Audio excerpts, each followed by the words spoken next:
Hello and welcome to ANC Decides, the show that gives you up-to-the-minute reports, commentary and analysis building up to the December elective conference. I'm your host, Mfundo Mabalani. Now, the ANC succession race is wide open and every candidate is confident they have a chance to win. Now, one of the 7 contenders is Jeff Radebe. Let's take a look at Radebe on his campaign trail. ANC veteran Jeff Radebe is counting on his credentials in the hotly contested presidential race, and he is not leaning on any faction for support. I'm not party of factions in the ANC. I will never be party to any factions. I am my own man. The history and my reputation precedes me. I've been there in this organization and in government. What you see is what you get. Meanwhile, branches that nominated Radebe say the minister in the presidency can count on them as they believe he's the right man for the job. We are in support of the Honorable Comrade Jeff Radebe, the minister. We support him 110%. We are not supporting the minister to be one of those people that are going to mock other candidates. But we are supporting the minister because we see we see the minister as one of those leaders, one of those tried and tested cadres of the ANC. True to form as the minister leading the National Development Plan, Radebe believes it is part of the long-term vision for the country's economy. The destiny of South Africa does not lie only on the National Development Plan Vision 2030, but also lies in the Agenda 2063 to ensure that our economy in Africa as a whole must be developed, because as you may realize, the population of Africa is growing exponentially, and it is prognosed that in about 50 years, the majority of world's population will be residing here in Africa. So it is a point of growth. So the issue of investment in Africa is of critical importance. Radebe is up against equally seasoned ANC leaders in the 2017 succession race. The jury is out on his credentials alone, giving him a competitive edge. Bureau Report, ANN7. We now cross over to our reporter Cindy Twala, who has been following Jeff Radebe on the campaign trail. Cindy, a warm welcome to you. Now, recently you followed the minister on his campaign trail. What has been the sentiment really on the ground on his candidacy? A very good day to you, Mfundo, as well as the viewers. Like you've correctly cited, we have been following Jeff Radebe extensively, the minister in the presidency, and also head of policy in the African National Congress.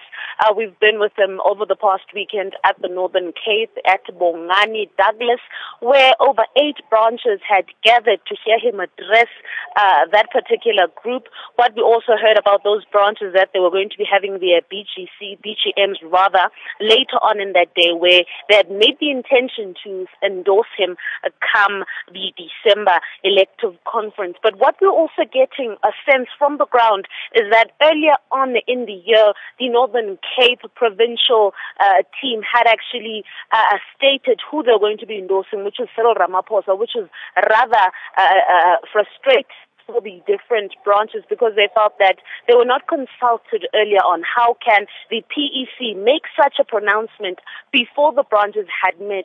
So that was another oversight issue that we came to find in Douglas. But also in other areas, he's been well received in parts of KZN, where he's also been campaigning extensively. But also different, or what sets Jeff Radebe apart from the other candidates, is that he's still speaking extensively on the government policies, such as the NDP 2030, as he's still the minister in the presidency. So he's also talking about what the achievements of government have been thus far, and what he, should he become president, will achieve or will assist in achieving for the next couple of years from the African National Congress if they remain in governance. So those are part of the key submissions that he's been making. Another thing, speaking to him immediately after the address, he cited that he served in all three administrations, Mandela, Thabo Mbeki, and now the Jacob Zuma administration. He's been in exile like all the others. He's acquired so much skill. He's been in a lot of different capacities, and he feels that that has given him the edge in order to become the next leader of the African National Congress. No, thank you very much, Cindy. Now, today in studio, we're joined by political analyst Professor Begim Gomezulu. Actually, Begim Gomezulu joins us via Skype, and Professor Sipho Siepe. Panel, welcome to the both of you. Now, perhaps to start and set our sights ashore, we'll speak to you, Professor Gomezulu. Now, when we're talking about Jeff Radebe's candidacy, he's one of 7. Now, some have actually still been stunned by the proliferation of presidential candidates. Are they, in fact, motivated by their own ambitions, or there's a genuine problem that has forced many of them to say, you know what, I think I can try and save the ANC? Yeah, thank you very much, Mfundo. I think there are a couple of issues or causal factors as to why people want to lead the ANC. As you would recall, all the 7 have in a way been linked to the ANC in one way or the other. And if we are to talk about Jeff Radebe in particular, it's true that he has vast experience in government. As one of your reporters just correctly pointed out, that he has served in all 3 administrations. So in terms of experience, you cannot. But the mere fact that he also has support from COSATU, the SACP, then of course that also gives him some more encouragement to vie for the office. But I still believe that he joined the race at a very wrong time, when we have Nkosazana Zuma and we have Cyril Ramaphosa also gunning for the same position. Otherwise, as an individual, I think that he has the credibility to lead the party. Now, beyond this, perhaps to bring you in, Professor Siepe. Now, when we talk about his candidacy, he's somebody, yes, that has served in the administration of Mandela as well, but it seems that he's probably, if nothing else, mastered the art of being a scandal-free kind of gentleman, but also there's not much to write home about in terms of great achievements. So, to say the least, he's just somebody that's been somewhat okay. Is that enough? Well, let's agree that he has been okay, and there's nothing wrong in that.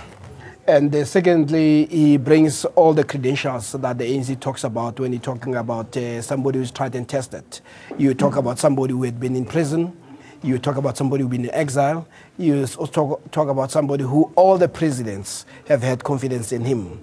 And he is also not a factionalist. He is one of those person who does not invite any passions.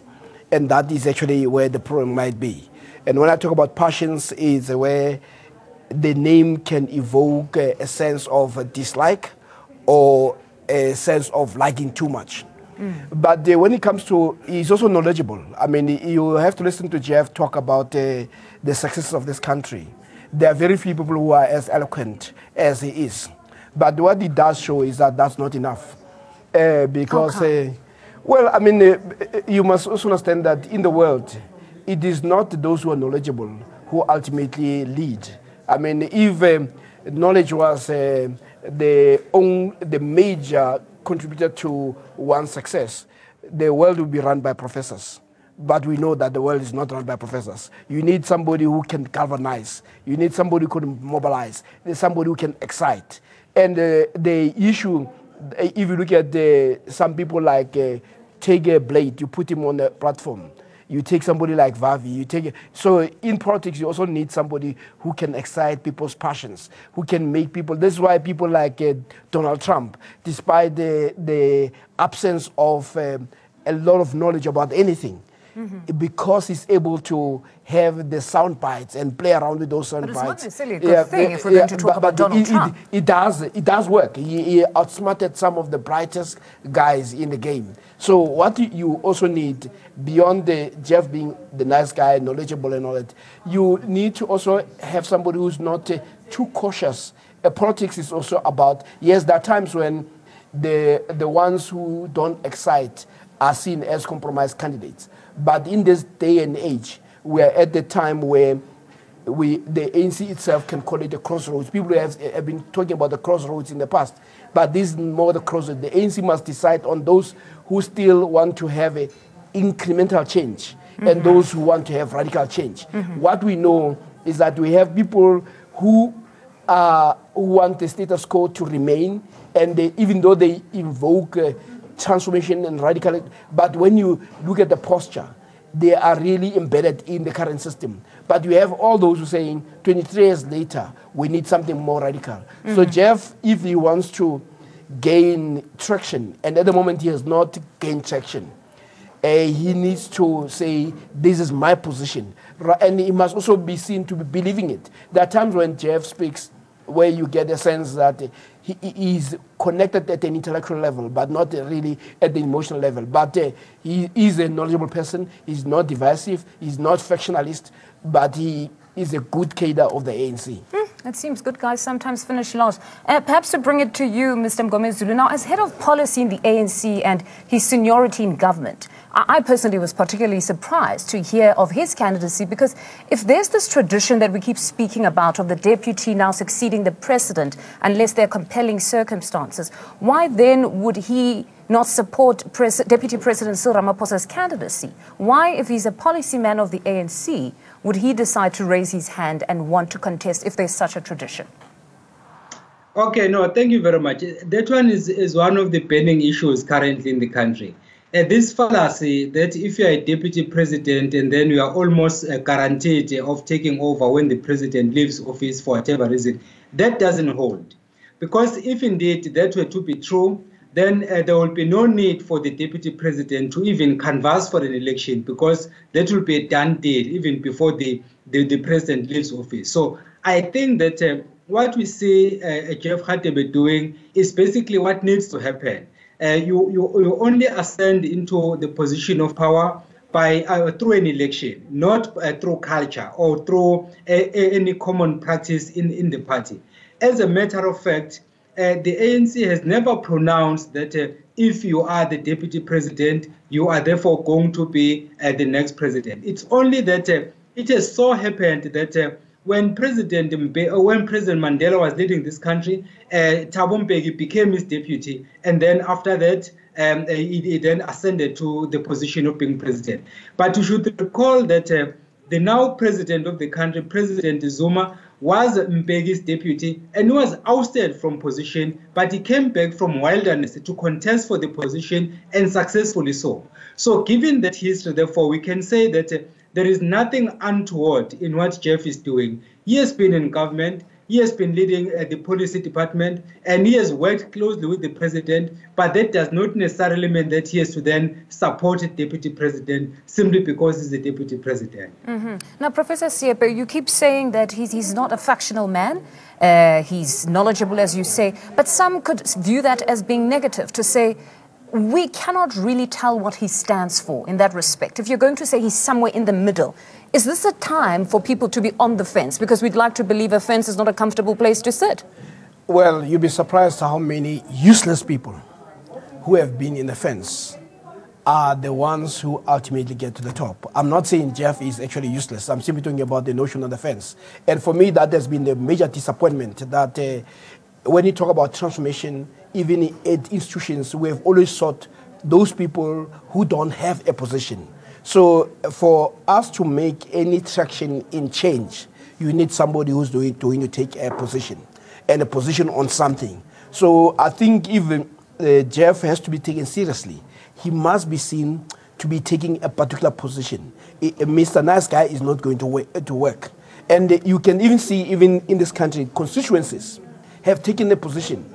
If you listen to the white media in the main, and you listen to the commentators of the white media in Maine, you listen to the CEOs of this country, they have taken a position about who they want. And if you talk about ordinary people, members of the ANC, do you also get a sense that they have a sense of impatience? They want somebody who's going to talk a language of agency, language of radicalism and all this. Others will simply appropriate it, but you cannot mislead the members of the ANC even if you appropriate the language of radicalism when you are not actually radical. So, but when will we prove that? Because in essence, all 7 candidates right now, if they're going to talk radical economic transformation, it is mere talk. Because we're yet to give them the opportunity to put it into action. Let me say, the current, if you take Nkosazana Zuma, she spelled out what it means for her. Others keep on saying we must support radical economic transformation. We must not come up with slogans. We must come up with. But when you are saying what is it that you stand for, they will never even articulate it, because these are people who have been captured by the people who control the economy of this country, and they are being told that appropriate the language. But they remember that we are actually sponsoring you. So it is not difficult. President Cyril Ramaphosa has actually gone on to articulate his vision, because he's got a whole website. Takes you through the eye of the needle, takes you through the 3 critical steps. You can read for days if you go there and you hear what he's actually about. Those are sound bites. Okay. You ask, what are you going to do with mining? Where is your position on mining charter? You get nothing. Where is your notion on the distribution of the wealth? How is it going to happen? Remember, these are people who also have been in the government, and we have a government whose policies have not worked. So you need to tell us how. Don't repeat what the ANC had actually said. If you take, for instance, the president of this country, when he spelled out what the radical economic transformation was, it was very clear. He says that we have patterns that has to be disrupted, and we have come up with a program in government to say, from now on, which is something that you should have done in 1994, from now on, if you have any major project that takes billions, 30% of it must go to black hands. We need to hear some of these people making the same argument, making the same claim on money charter, talking about what have they done to change the living conditions of people where they had influence. And unfortunately, what you have is that all these things are being almost overlooked, because what you have people who are suave, who are going to say nice things and claim that I'm opposed to corruption. But when you start saying, but how did you get your millions? Where is the business in how you got where you are? Those are the questions that we must start asking. But I do think that having listened to... But they could easily take exception if we went on to say that if you are a businessman, a successful one at that, then you must have gotten it's ill-gotten gains. No, but the point is that you can't be a billionaire overnight. You need to have an idea that we can trace, that somebody has come up with this billionaire idea. But you seem to say, I got shares from this. Remember, the BE, the way it came, people were just giving shares, and some of them were indebted. And you don't see industries that they have actually spawned. When you talk to, Mark Zuckerberg, and with Facebook, you can see that there was an idea. You can see how he got money. But some of these guys are people who are scavengers on white monopoly capital. And the white monopoly capital, what it does, it creates a sense of saying, we'll create a few so that we keep hope alive, but the rest will remain poor and in condition of squalor. The question is that when those people had the chance to change the conditions of black people where they were, what did they do? Professor, that is the real challenge. Let's rope in Professor Mgomezulu. Professor, your take on this. Have we seen a situation in South Africa where there was these token black brothers and sisters that were created, the ones who attained wealth and were meant to keep their people at bay, to say your turn will come? Do we have something like that has happened? No, it's true. It's true. And especially when it comes to politicians vying for senior office like the one that we are talking about right now, anything is possible. They usually say it's easier said than done. I tend to agree with Professor Siepe when he says that there are two things that are at work here. One, you have political rhetoric, which is quite easy to articulate because we are not doing anything, we're just making statements. But then when it comes to action, then it's a total different ball game altogether. If you were to look at some of these presidential candidates who are talking about, you can identify the main theme around which they've anchored their campaign. Like, for example, if you take Nkosazana Zuma, she talks about a radical economic transformation, which is the point Professor Siepe is referring to when he says you must have a selling point. So that is one of the main pillars of a campaign. And then we talk about Cyril Ramaphosa. Of course, he has been talking about fighting corruption. And then the question is the same question that Professor Sepe is asking. What has he done to date to try and fight corruption by virtue of the fact that he's the deputy president? You can't expect the president to do everything. You are the deputy president. We are hoping to be the next in line. You should have started doing something in this regard, but nothing has happened. And then basically, and then you talk about Lindiwe Sisulu. She has nothing to anchor her campaign around, which is why then she ended up saying, if we're never in exile and then we're never in Robben Island, we are not a real freedom fighter, which is a joke, basically. I happen to write a piece on that because I don't think it's something we need, right? No, interesting take there. Well, there's not just one candidate. We also have others. Another is National Assembly Speaker Baleka Mbete, who believes it's her time as a woman to lead the ANC. Let's take a look at Mbete's campaign thus far. Baleka Mbete wants more than just the power of the Speaker of the National Assembly. Mbete is vying for the ANC position that can propel her to head of state. I trust the ANC. And indeed, it is time. So I am hopeful. Mbete believes there's no better time than now for women in the ANC to rise to the occasion. And she's up to the task of being the first female leader of the ANC. After having had over 100 years, 12 male leaders, we should be moving on to actually becoming exemplary in this respect by saying, it's time that the ANC must elect its leader being a woman. And I think I want to associate myself with that principle. I think it's a correct one. The toughest leadership test yet for Mbete is arguably the secret ballot decision. A move seen by some as going against the incumbent president, Jacob Zuma. As representatives of the electorate, members are not supposed to always operate under a cover of secrecy. Considerations of transparency and openness sometimes demand a display of courage and resoluteness to boldly advance the interests of those that they represent, no matter the consequences. I therefore determine that voting on the motion of no confidence in the President on the 8th of August 2017 will be by secret ballot. Thanks to the outcome of the closely contested vote in Parliament, Mbete and the ANC remain standing despite the fallout leading up to the nail-biting contest. Mbete has fought many hard battles against the opposition in the National Assembly.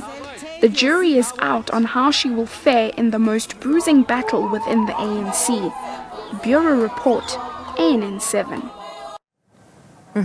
Now, Professor, her candidacy, she's a senior member of the ANC, she's a woman, and we cannot deny the patriarchal social and political structures that exist that possibly actually need to be broken down. So how much of a chance does she stand for the top post?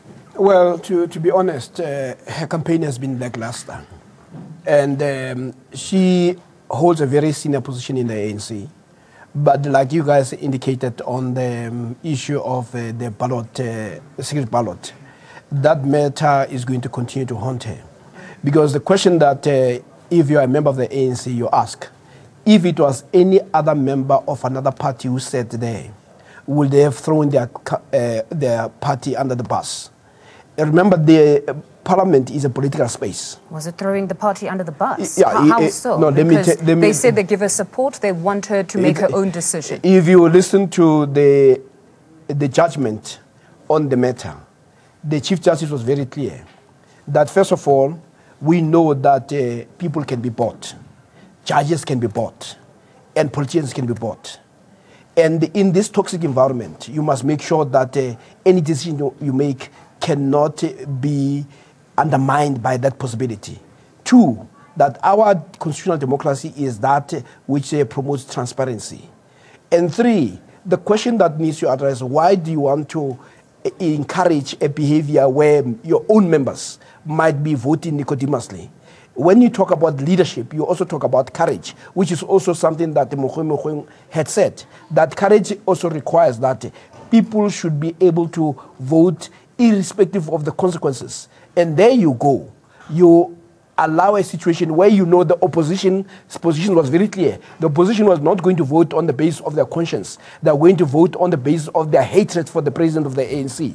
But and what what opposition said. They exactly, can argue exactly. That if we had them but you here. Also, when you have an opportunity like that, you don't try to give room to people who will never do what you are asking your members to do. So, Professor, was then that not, if you're saying it in this way, was that not a trap then to say, no, you're free to make your decision, but think carefully about that decision? All she had needed to do is to take 7 points that Mogoeng had said, that the fundamental principle of our democracy is transparency. So why would you satisfy the opposition by overlooking that foundational principle of transparency? That's number one. And secondly, you also know that those parties will never do that in their own space. So I do think that here she acted in a manner that protected her, because after that, she was being praised. Actually, that session of parliament was the most easiest session for her, because she was being praised even by the opposition, being called the president in waiting. So she played a role in the hands of the opposition. So I don't think members of the ANC are going to easily take that lying down. Professor Mgomezulu, your take? Did she basically foil her chances of ever being president by that, or she was just merely exercising her rights or her powers as the Speaker of the National Assembly? No, Fundo, let us be honest. Baleka Mbete has done a lot for this country. She has served as the national chairperson of the ANC, a position which she still holds currently. She has been the deputy president at some point, which is something that the country will definitely remember her for. But I don't think that vying for this position is a wise move. She already has a good CV. She should rather remain there and then go out or exit the stage in a dignified manner. Because joining the race at this point, for me, is basically putting her at a disadvantage. For one, I understand she's a member of the ANC Women's League, and so is Lindiwe Sisulu. And of course, the ANC Women's League was the very same Women's League that came up with the name of Dr. Nkosazana Zuma. So then the question is, if you're a member of the structure, and the structure decides who should be the presidential candidate, and then all of a sudden you avail yourself, then when did you suddenly decide that you want to join, and which mandate are you then getting besides that of the branches, of course, because that is the argument they are saying, that we were elected by the branches or were nominated by the branches. But no, it's an interesting point. An interesting point, but unfortunately we've run out of time. We have to give our poll question for this week. The question is the land expropriation without compensation proposal feasible? Do give us your responses on Twitter. Our handle is @ANN7TV. We certainly would love to hear from you.